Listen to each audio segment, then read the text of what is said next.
अस्सलाम वालेकुम दोस्तों, आज का हमारी वीडियो है मल्टीमीटर पर। How to use multimeter. कि हम मल्टीमीटर की मदद से वोल्टेज, करंट और रेजिस्टेंस, कंटिन्यूटी, ये चीज़ें किस तरह से फाइंड करते हैं, आज की वीडियो में ये देखेंगे। तो चलें स्टार्ट करते हैं।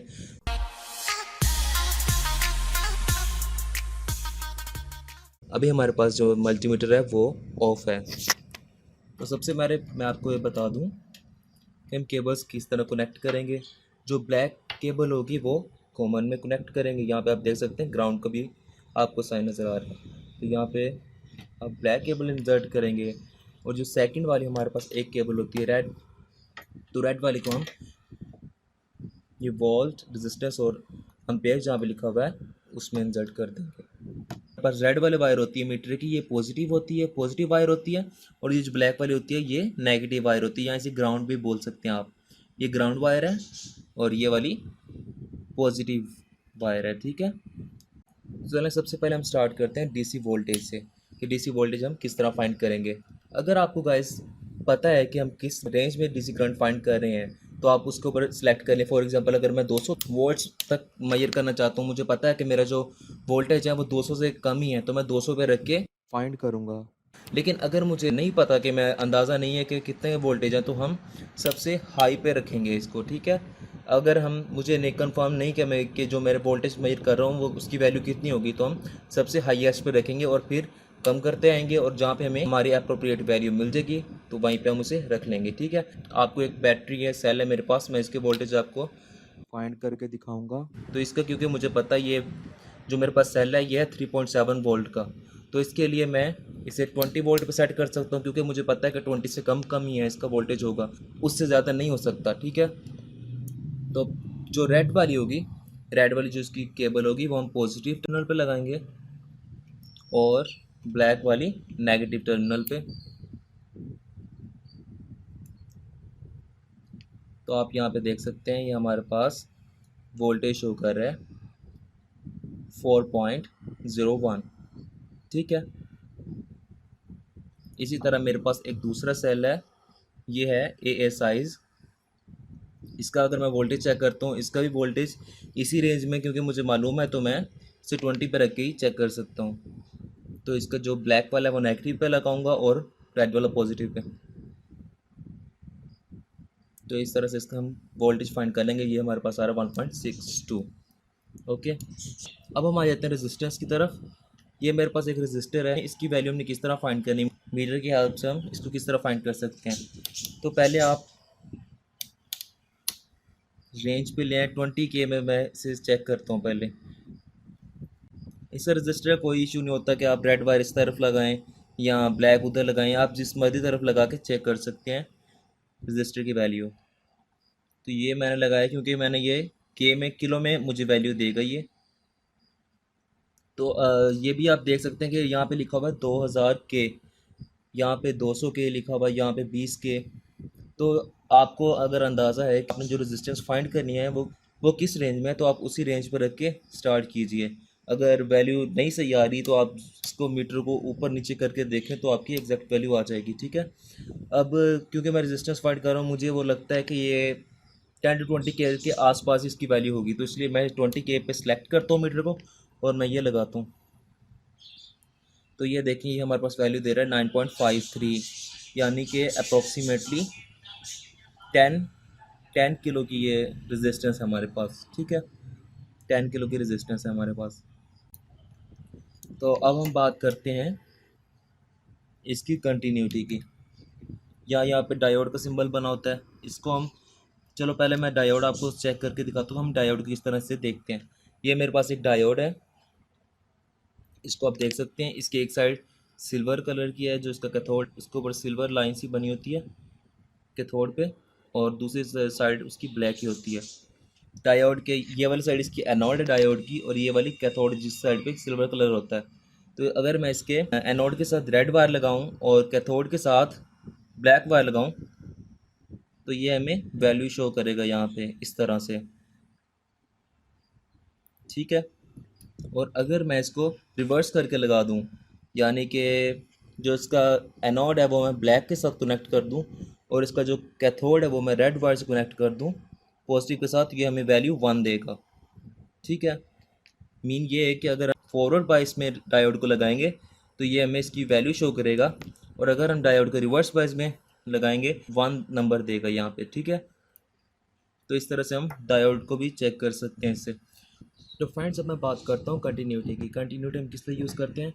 अगर फॉर एग्जांपल मैंने ये मेरे पास एक वायर का पीस, अगर मैंने चेक करना है कि ये वायर का पीस ठीक है, कहीं दरम्यान से ब्रेक तो नहीं है, तो मैं इसको यूज़ करके ये पता कर सकता हूँ। मैं दोनों तरफ कनेक्ट करूँगा, अगर ये बीप करेगा तो इसका मतलब है कि ये वायर ठीक है। ये बीप कब करता है, कि आप दोबारा सुनिए, बीप कर रहा है, बहुत स्लो आ रही है आवाज़। ठीक है, इस तरह से बीप करेगा। ये इस तरह बीप कब करता है, इस तरह साउंड कब करता है, जब हम दोनों पॉइंट्स के दरमियान जब रेजिस्टेंस 1 किलो से कम हो जाती है, तो तब ये इस तरह से साउंड करता है, इस तरह से बीप करता है। जब इन दोनों पॉइंट्स को हम शॉर्ट भी करते हैं तो तब भी ये इसी तरह बीप करके, जब हम इन दोनों पॉइंट्स को शॉर्ट करेंगे तो इनकी जो रेजिस्टेंस होगी वो अप्रॉक्सीमेटली जीरो हो जाएगी। शॉर्ट सर्किट की रेजिस्टेंस अप्रॉक्सीमेटली जीरो होती है, तो जैसे इसकी रेजिस्टेंस जीरो होगी तो ये हमारे पास बीप करने लगेगा। तो ये बीप कब करता है, जब किसी भी चीज़ जो हम चीज़ इसके दरमियान में कनेक्ट कर रहे हैं उसकी रेजिस्टेंस अगर 1 किलो से या 1 के से कम होगी, तो तब ये हमारे पास इस तरह साउंड करेगा, इस तरह से बीप करेगा। इसको हम और किस में यूज़ करते हैं, इसको हम सर्किट्स को चेक करने के लिए यूज़ कर सकते हैं। ये मेरे पास एक एम्पलीफायर का सर्किट है, एम्पलीफायर का सर्किट है, तो इसको अगर हमने चेक करना हो कि इसमें कहाँ पे प्रॉब्लम आ रही है या कहाँ पे ख़राबी आ रही है, तो वो भी हम कंटिन्यूटी के ज़रिए से चेक कर सकते हैं।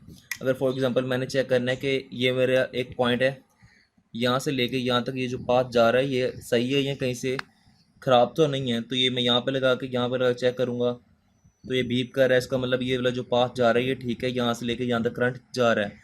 अगर कहीं पे ये बीप नहीं करेगा तो इसका मतलब होगा कि हमारे सर्किट में कहीं पे ब्लॉकेज आ रही है, कहीं पे ख़राबी है। तो इसकी मदद से हम ये भी फाइंड कर सकते हैं। ठीक है, अब मैं बात करता हूँ एसी वोल्टेज की।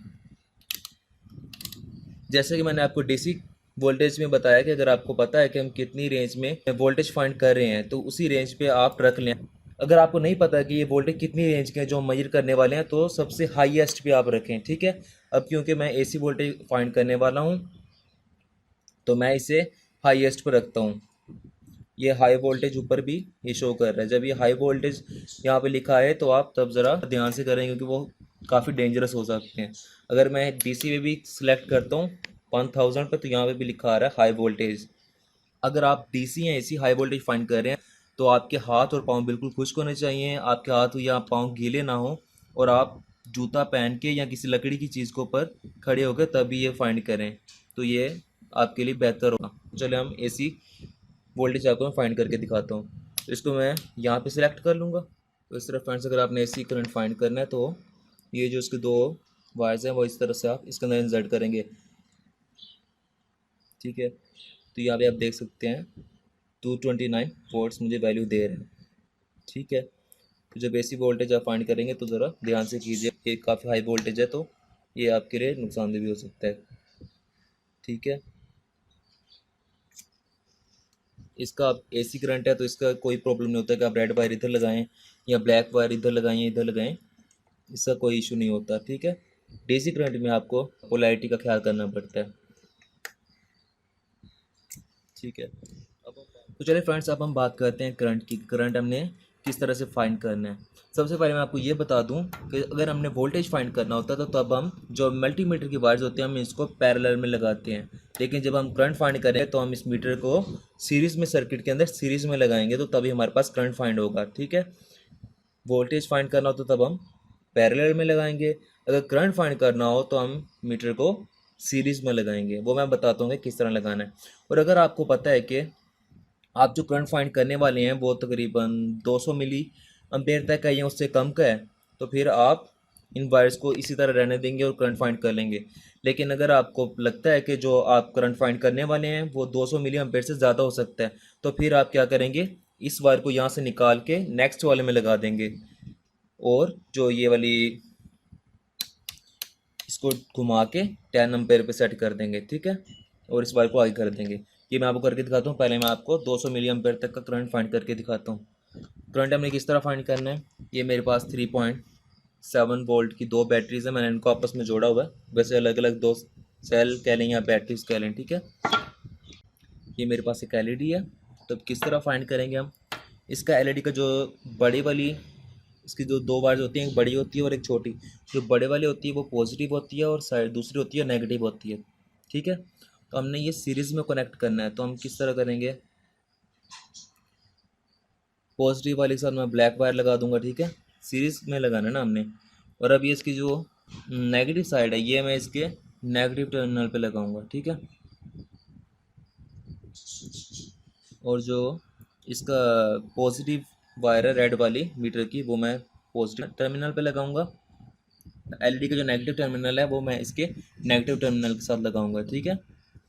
क्योंकि मैं इस सीरीज़ में लगा रहा हूँ ना मीटर, तो ये जो ब्लैक वाली ये नेगेटिव वायर है ना मीटर की, तो इसको मैं एलईडी की पॉजिटिव के साथ लगाऊंगा और एलईडी के नेगेटिव बैटरी के नेगेटिव के साथ। तो ये जैसे ही देखिए मैं लगाऊंगा तो मीटर पे हमें वैल्यू शो हो रही है, ये आप देख सकते हैं। क्योंकि मैं मल्टी कलर की एलईडी यूज़ कर रहा हूँ तो इस वजह से करंट भी उसी लिहाज से वो शो कर रहा है, चेंज हो रहा है कलर। क्योंकि ये चल बुझ रही है, कभी बंद हो रही है और कभी चल रही है एलईडी, तो इस वजह से करंट वेरी कर रहा है। और ये डिफरेंट कलर्स की एलईडी है। अब मैं आपको एक कलर की एलईडी लगा के दिखाता हूँ। इसको भी हम उस तरह कनेक्ट करेंगे, ये मीटर का पॉजिटिव पॉजिटिव के साथ, ठीक है। एलईडी का जो पॉजिटिव है वो इसके नेगेटिव के साथ लगा के, इसका जो नेगेटिव है वो नेगेटिव के साथ ये मैंने लगाया। तो ये आप देख सकते हैं हमारे पास 108 या 111 112 करंट बढ़ता जा रहा है। तो ये जो एलईडी है ये तकरीबन 120 मिली एम्पेयर का करंट ड्रा कर रही है, ठीक है। तो ये हम इस तरह करंट फाइंड कर लेंगे कि कितना करंट आ रहा है। ये हमारे पास 120 मिली एम्पेयर का आ रहा है। अब फॉर एग्जांपल हमने ज़्यादा करंट में फाइंड करना है। अब जैसे कि ये मेरे पास एक बड़ी एलईडी है ये वाली, तो अब ये एलईडी है तकरीबन 1 एम्पेयर तक, 1 एम्पेयर या 1.5 एम्पेयर करंट की है ये एलईडी। तो इसका मैंने करंट फाइंड करना हो तो फिर मैं क्या करूँगा, अब 1.5 एम्पेयर की एलईडी है तो आप इसी के साथ फाइंड नहीं करेंगे 200 मिली एम्पेयर पे, ये इससे इसका फ्यूज़ ब्लो हो जाएगा, ठीक है। तो आपने उसके लिए क्या करना है, अब आप ज़्यादा करंट फाइंड करने वाले हैं क्योंकि आपको पता कि एलईडी ज़्यादा करंट ड्रा करती है, तो आपने ज़्यादा करंट फाइंड करना है। तो अब आपने क्या करना है, इस वाले रेड को निकाल के आगे लगाएंगे। यहाँ पे ये लिखा भी हुआ है 10 एम्पेयर डीसी, ठीक है, उसमें लगा देंगे। और ये जो इसको घुमा के 10 एम्पेयर पे कर देंगे, ठीक है। तो अब हम उसी तरीके से करेंगे। एलईडी की ये जो रेड वाली है ये पॉजिटिव है, ये ब्लैक वाली है नेगेटिव वाला है। अब जैसे कि मैंने आपको पहले बताया, अब आपको सही समझ आएगी। ये ब्लैक वाले के साथ मैंने एलईडी को पॉजिटिव को कनेक्ट किया और ये जो एलईडी का नेगेटिव जो है ये नेगेटिव के साथ कनेक्ट करेंगे और ये पॉजिटिव पॉजिटिव के साथ। तो ये आप देख सकते हैं एलईडी चल गई है और ये जो करंट दे रही है हमें 1.17 एम्पेयर 1.18 एम्पेयर, ठीक है। तो इस तरह से हम करंट फाइंड कर लेंगे इस एलईडी से 1.30 एम्पेयर, ठीक है। अब हम बात करते हैं जल्दी से कि हम इसके साथ ट्रांजिस्टर को किस तरह चेक कर सकते हैं। अगर ट्रांजिस्टर को हमने चेक करना हो तो तब हम क्या करेंगे, इस पर मीटर का ये जो हमारे पास सिंबल बना हुआ है HFE लिखा हुआ है, इसके ऊपर हम इसको पॉइंट करेंगे। इस जो डायल है घुमाने वाला ये जो है इसको घुमा के HFE पे ले आएंगे। और ट्रांजिस्टर को हमें पहले फाइंड करना होगा कि वो NPN है या PNP है।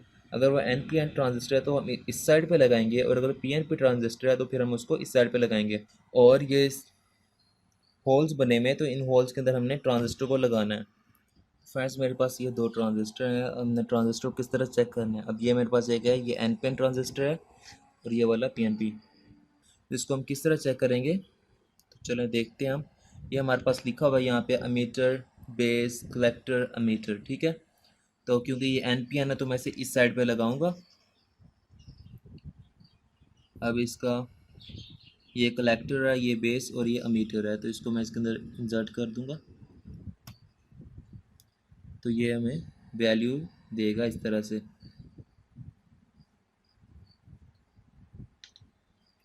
तो ये हमें वैल्यू क्या देता है, ये जो है हमें 2.8 वोल्ट्स के ऊपर इस ट्रांजिस्टर की HFE वैल्यू देता है, ठीक है। और अगर मैंने PNP ट्रांजिस्टर का फाइंड करना है तो मैं इसको, ये मेरे पास PNP ट्रांजिस्टर है, इसको मैं दूसरी तरफ लगाऊंगा, इस तरफ वेक्टर बेस और अमीटर में। तो जैसे कि फ्रेंड्स ये मेरे पास PNP ट्रांजिस्टर है, तो मैं इसको इस साइड पे लगाऊंगा और ये बेस, कलेक्टर और अमीटर देख के उसी तरह से इस ट्रांजिस्टर को इसमें इंसर्ट करूंगा और ये हमें इस तरह से वैल्यू देगा। ये जो वैल्यू होती है ये हमारे पास इस मीटर के ऊपर 2.8 वोल्ट्स के ऊपर इस ट्रांजिस्टर की HFE वैल्यू है, ठीक है। ये भी हो गया। तो अब मैं बात करता हूँ इस वाले साइन की, ये जो सिग्नल का साइन बना हुआ है, तो ये हमारे पास किस लिए होता है, ये हमें किसी चीज़ का सिग्नल फाइंड करने के लिए, यहाँ फ्रीक्वेंसी फाइंड करने के लिए होता है। अगर किसी सिग्नल को फाइंड करना है तो उसकी फ्रीक्वेंसी तकरीबन 50 से लेकर 1000 हर्ट्ज तक हो तो वो हम फाइंड कर सकते हैं, लेकिन ये मीटर टू मीटर वेरी करता है। सिग्नल यहाँ पर जो फ्रीक्वेंसी हम फाइंड कर रहे हैं तो उसका वोल्टेज कम होना चाहिए। हाई वोल्टेज पे हम इसके ऊपर फ्रिक्वेंसी मुहैया नहीं कर सकते, क्योंकि मैंने पहले भी एक्सपेरिमेंट किया था, हाई वोल्टेज के ऊपर मैंने ये फ्रिक्वेंसी मुहैया करने की कोशिश की थी तो वो बूम की आवाज़ आई और मेरा मल्टीमीटर उड़ गया था। तो आपने इस चीज़ से एहतियात करना है, तो आपने कम वोल्टेज के ऊपर ही फ्रिक्वेंसी फाइंड करनी है, ठीक है। आउटपुट वोल्टेज होते हैं वो हमारे पास 5 वोल्ट्स होते हैं इसके ऊपर, ठीक है। तो फ्रेंड्स आज की वीडियो में इतना ही। उम्मीद करता हूँ आपको मेरी वीडियो अच्छी लगी होगी। अगर मेरी वीडियो अच्छी लगी है तो इसको लाइक करना मत भूलिएगा, और अगर आप मजीद इस तरह की और वीडियोस देखना चाहते हैं तो मेरे चैनल सब्सक्राइब करें और साथ में बेल आइकन बनाएं, उसको भी लाजमी दबाना ताकि जब भी मैं कोई नई वीडियो अपलोड करूँ तो उसका नोटिफिकेशन आपको मिल जाए और आप मेरी कोई वीडियो मिस ना करें। और क्यों, बाय बाय, अल्लाह हाफिज़।